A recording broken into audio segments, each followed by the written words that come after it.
इकाई 18 मोतीलाल तेजावत के नेतृत्व में आदिवासी आंदोलन 1920 से 1924।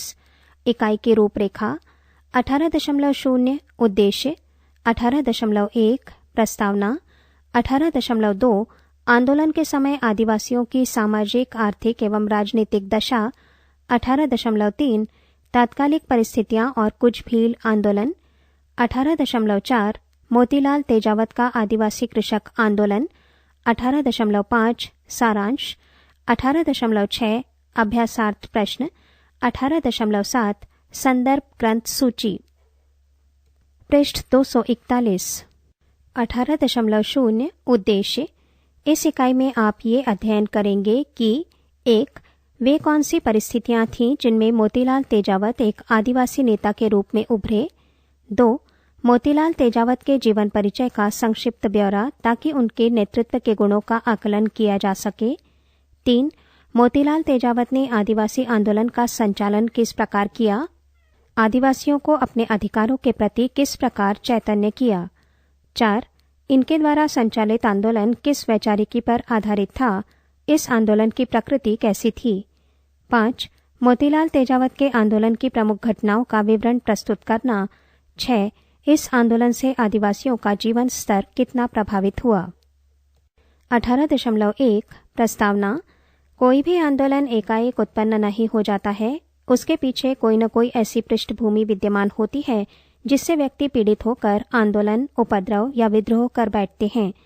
मोतीलाल तेजावत के नेतृत्व में भी जो आंदोलन उभरा है उसके पीछे सामंती शोषण, अत्याचार एवं अन्याय का इतिहास है।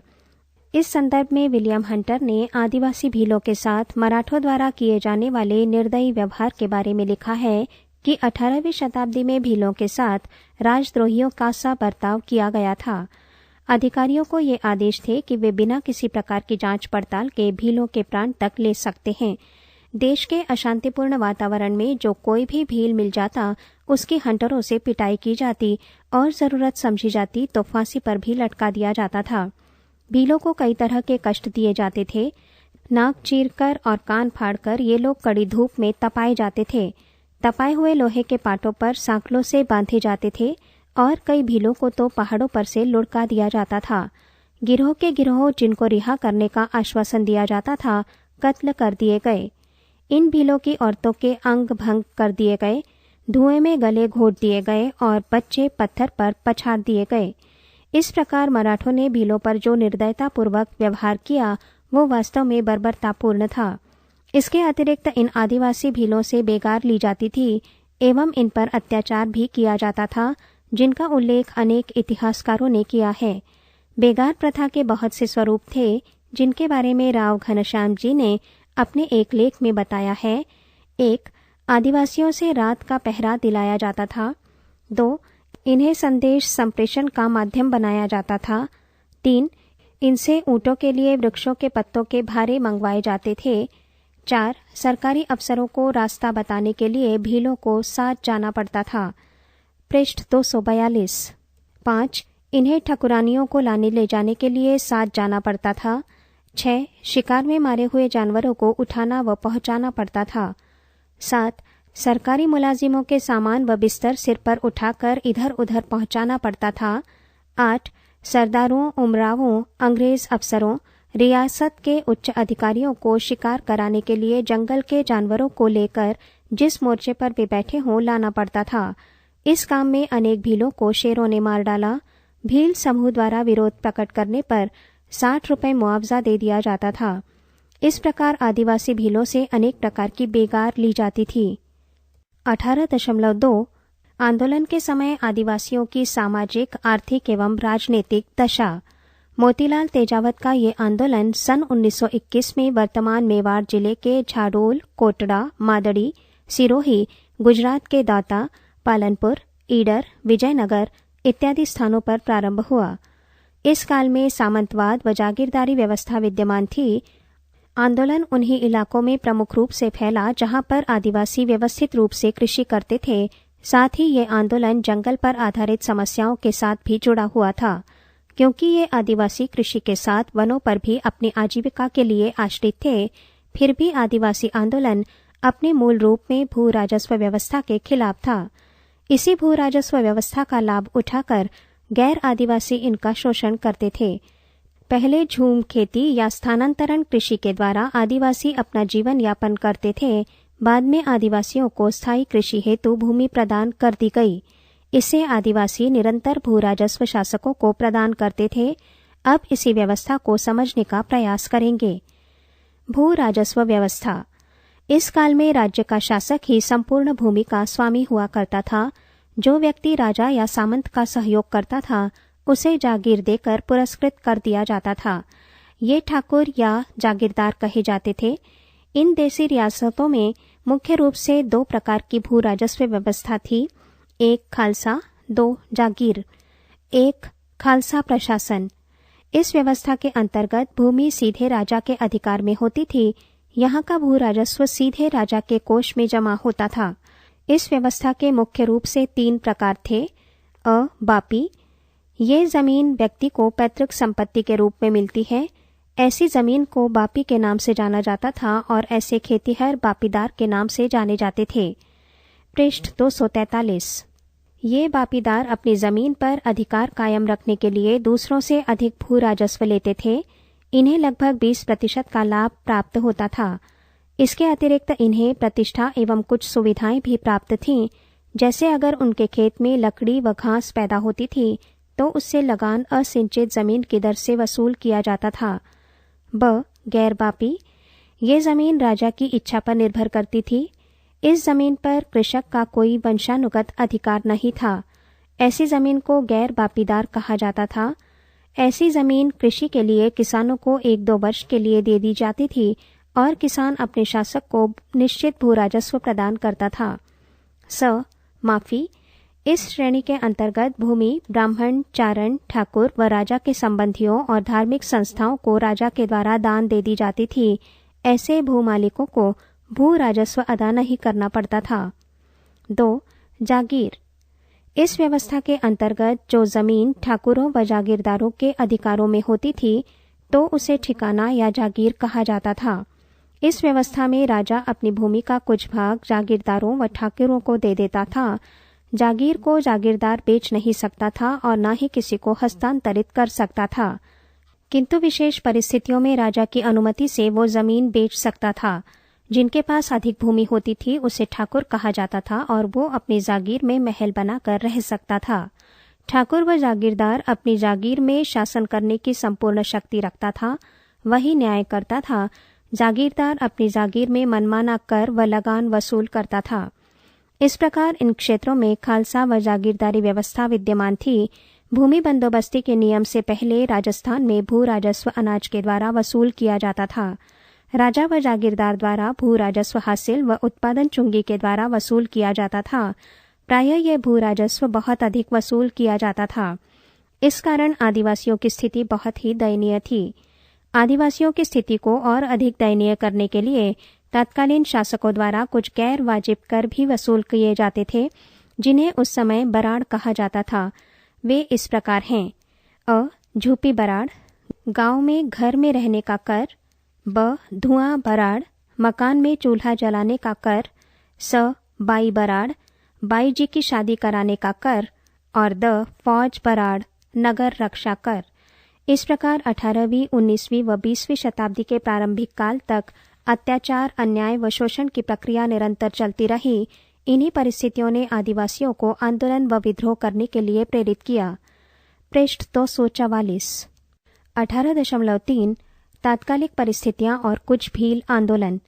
जैसा कि हमने ऊपर विवेचित किया है कि कुछ ऐसी आर्थिक व राजनीतिक परिस्थितियां आदिवासियों के सामने उत्पन्न हो गई थीं, जिनकी वजह से उन्होंने विद्रोह व आंदोलन किए। मोतीलाल तेजावत से पूर्व हुए कुछ आंदोलनों को जानना आवश्यक है।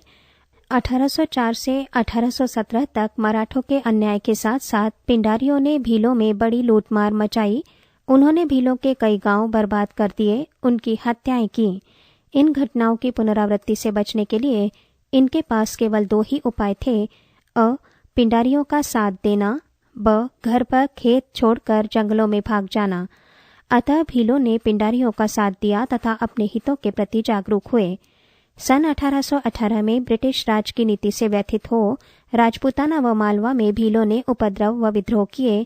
इन उपद्रवों को शांत करने के लिए 1841 में मेवाड़ भील कोर्प्स की स्थापना की गई। इससे भीलों को शांत रखने में मदद मिली। सन 1857 के गदर में भीलों ने ब्रिटिश अधिकारियों का साथ दिया और भीलों को भीलों के द्वारा ही शांत किया गया। इसके बाद कुछ परिस्थितियां ऐसी उत्पन्न हुईं कि डूंगरपुर, बारहपाल व कुछ अन्य स्थानों पर विद्रोह हुए। गौरीशंकर हीराचंद ओझा ने अपनी पुस्तक द हिस्ट्री ऑफ राजपूताना में डूंगरपुर में हुए भील विद्रोह पर कारणात्मक व्याख्या को प्रस्तुत किया है। इनका कहना है कि डूंगरपुर में जब मेहरावल दौरे पर था तब भीलों ने विद्रोह किया। तब मांडव के भीलों ने उसके लश्कर का सामान लूट लिया तथा इन्होंने राजनीतिक दूत के शिविर पर भी आक्रमण कर उसका सामान लूट लिया।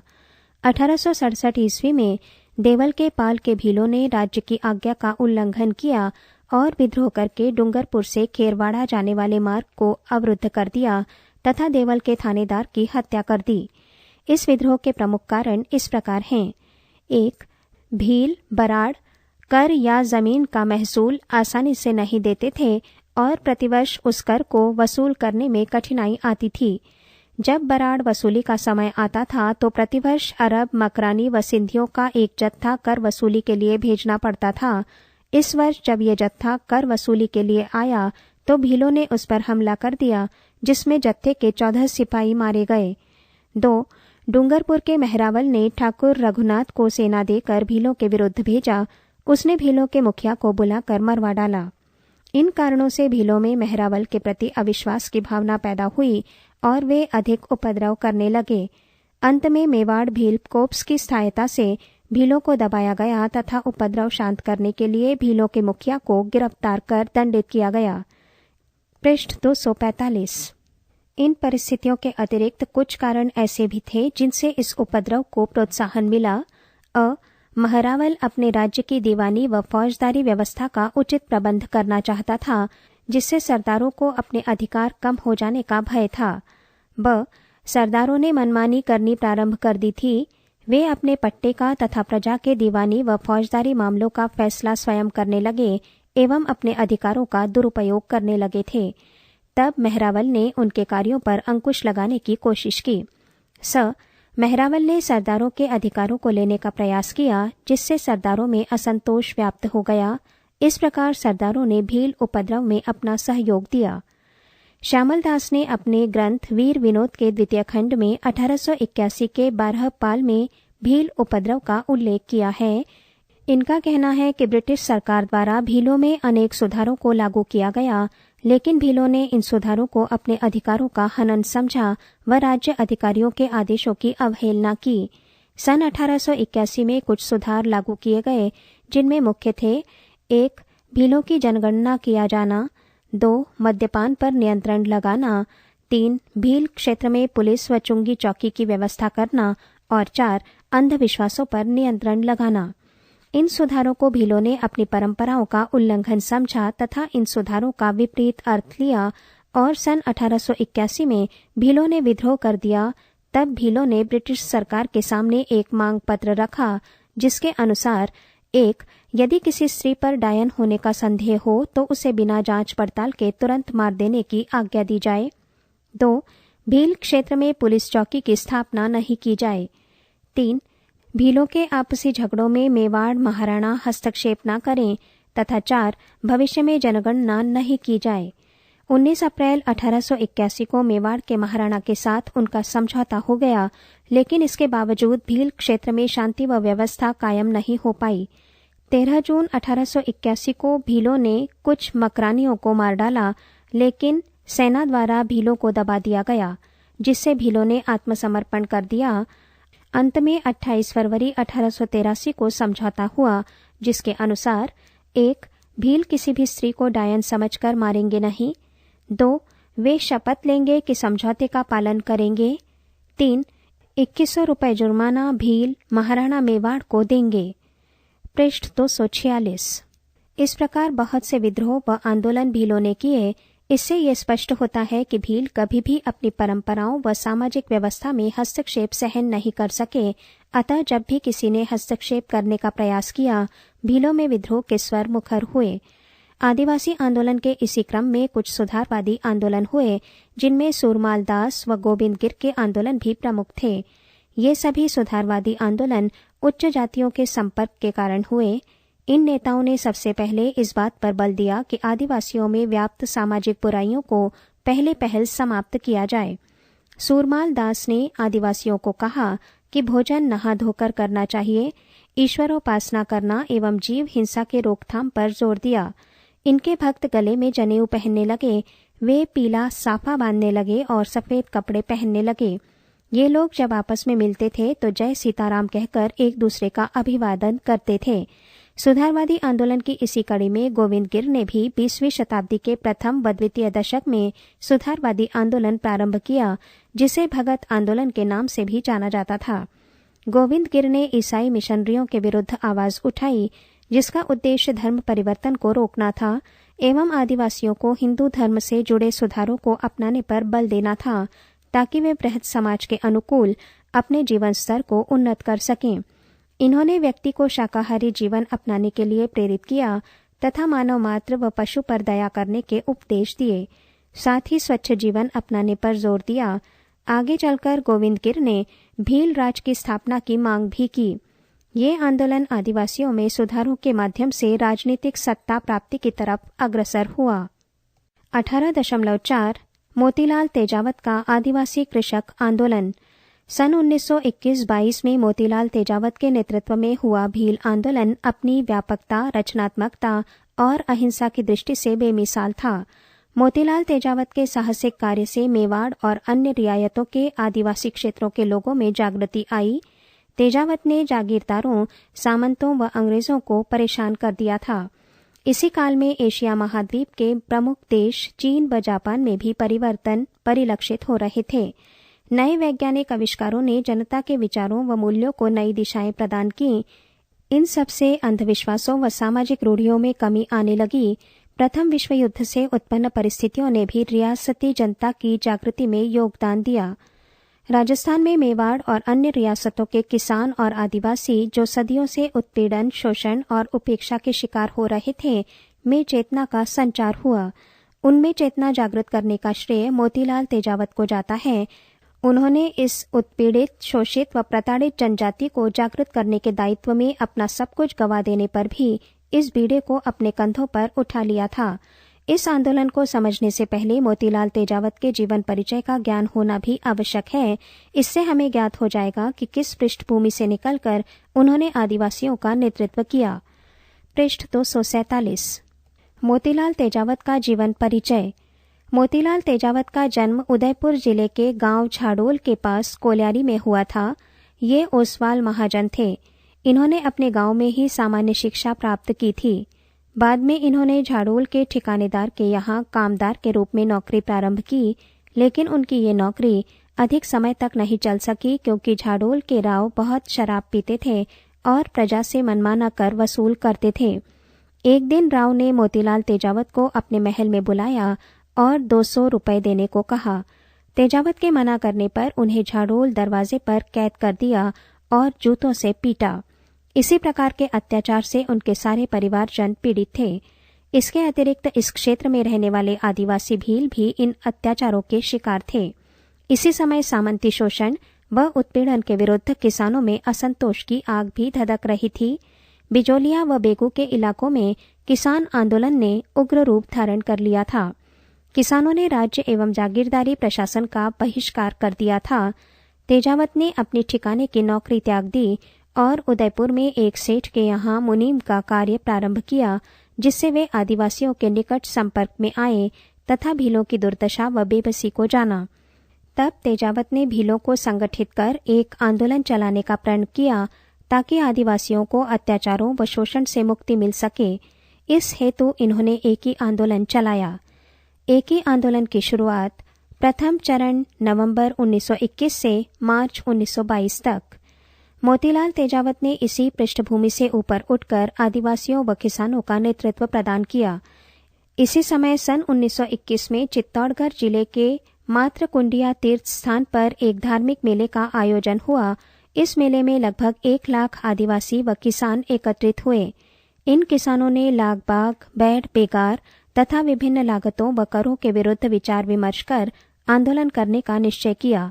ये भी तय किया गया कि जब तक हम महाराणा मेवाड़ से मिलकर अपनी समस्याओं का समाधान नहीं कर पाते, तब तक हम कोई लगान नहीं भरेंगे। अगर कोई लगान भरेगा तो उसके खिलाफ कार्यवाही की जाएगी। इन विचारों को विभिन्न पर्चों से जगह जगह पहुंचाया गया, जिससे आसपास के इलाके के हजारों आदिवासी व किसान प्रभावित हुए व तेजावत को अपना समर्थन दिया। बाद में झाड़ोल गांव के पास पलासिया में आदिवासी व किसानों की एक बैठक संपन्न हुई, जिसमें तेजावत ने सारी स्थिति से लोगों को अवगत कराया व उनमें एकी हो गई।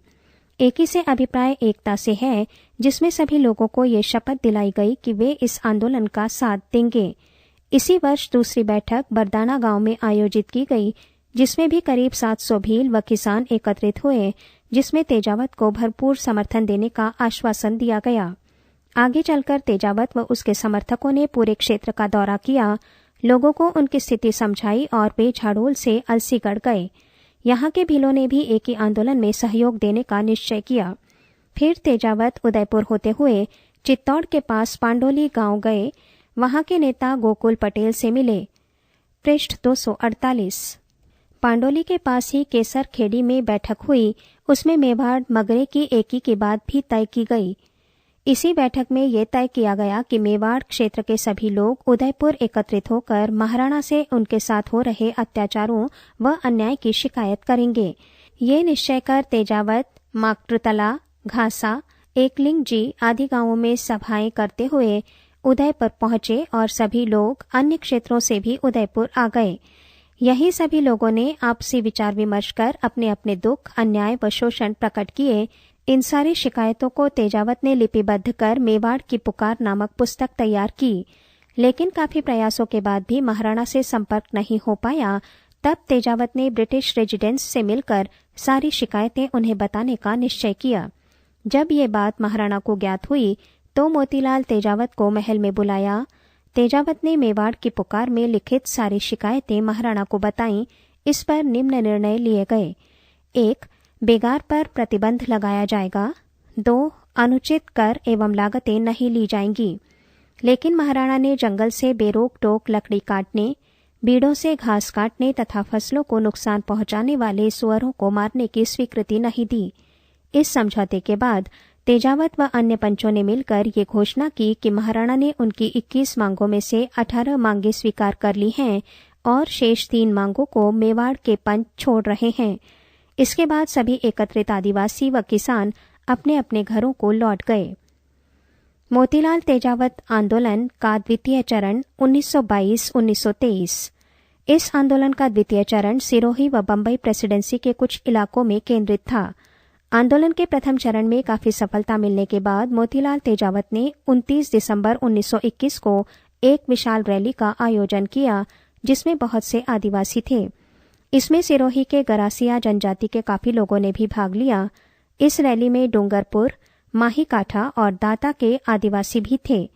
इन लोगों ने भी एकी के माध्यम से अपने लक्ष्यों को प्राप्त करने का प्रयास किया। सिरोही आकर गरासिया लोग संगठित हुए और ये निश्चय किया कि हम भू राजस्व व लगान नहीं देंगे, बेगार नहीं करेंगे। ये निर्णय सामंतों व राजाओं के लिए एक चुनौती थी। तेजावत ने इस आंदोलन को भी अपना नेतृत्व प्रदान किया। राजस्थान के गरासिये माही काठा, बनास काठा, रेवा काठा, खेड़ व पालनपुर के गरासियों से भी संबंध रखते थे। उस समय सिरोही राज्य में गरासिया वन संपदा का उपयोग करते थे। इसके अतिरिक्त उनके पास जीवन निर्वाह का अन्य कोई साधन नहीं था। संपूर्ण भूमि का स्वामित्व सिरोही के महाराव का था। वे अपने निकट के रिश्तेदारों, पुत्रों, उत्कृष्ट सेवा करने वाले अधिकारियों को जागीर प्रदान करते थे। कुछ जागीरें मंदिरों, ब्राह्मणों, चारणों और धार्मिक संस्थाओं को भी दी जाती थीं।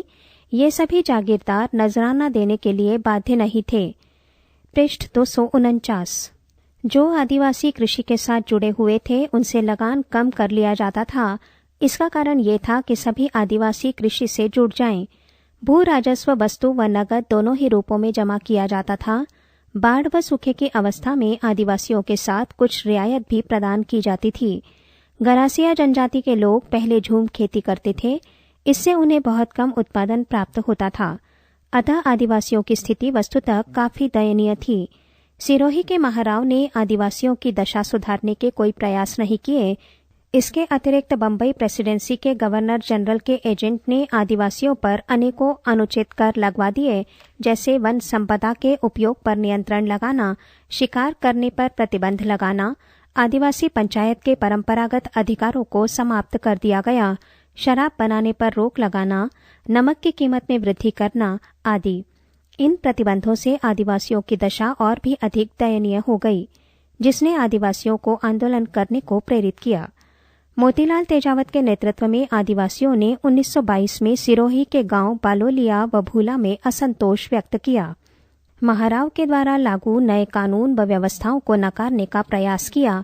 रियासती प्रशासन ने भील व गरासिया लोगों को लगान व बकाया भुगतान करने एवं एकी तोड़ने के लिए बाध्य किया और ये भी चेतावनी दी कि यदि राज्यादेश का उल्लंघन किया तो सैनिक कार्यवाही की जाएगी। किंतु आदिवासी किसी भी धमकी से घबराए नहीं। एकाएक 6 मई 1922 को सिरोही दरबार की सैनिक टुकड़ी ने रोहेड़ा तहसील सिरोही के बालोलिया एवं भूला गांवों को घेर कर गोलियां चलानी शुरू कर दी व दोनों गांवों में आग लगा दी। गांव जलकर नष्ट हो गए। अनेक आदिवासी हताहत हो गए। इस प्रकार जानमाल की काफी क्षति हुई। घर बार, पशु, अनाज व घास आदि जलकर नष्ट हो गए। जब राजस्थान सेवा संघ अजमेर को इस घटना की सूचना मिली तो सेवा संघ ने कांड की जांच करना अत्यंत आवश्यक समझा। इस जांच हेतु सेवा संघ ने भविष्य पत्रिका के संयुक्त संपादक श्री सत्यभक्त व श्री राम नारायण चौधरी को भेजा।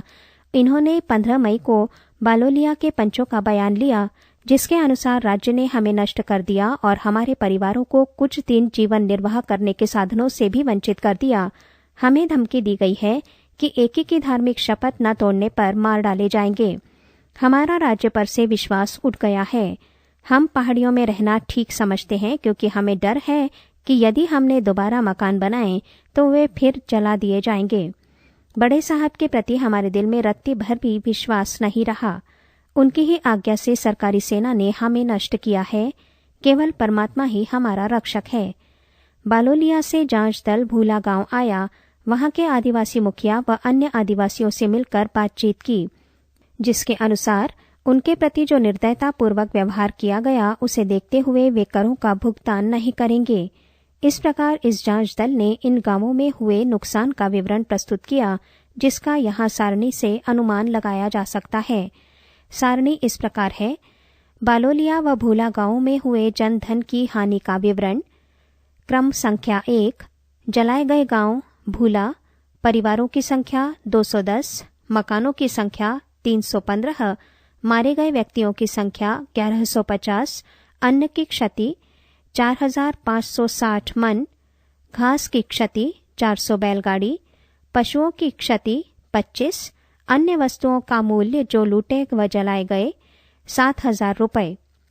क्रम संख्या 2, जलाए गए गांव बालोलिया, परिवारों की संख्या 115, मकानों की संख्या 325, मारे गए व्यक्तियों की संख्या 650, अन्न की क्षति 2525 मन, घास की क्षति 200 बैलगाड़ी, पशुओं की क्षति 83, अन्य वस्तुओं के मूल्य जो लूटे व जलाए गए 3000 रुपये।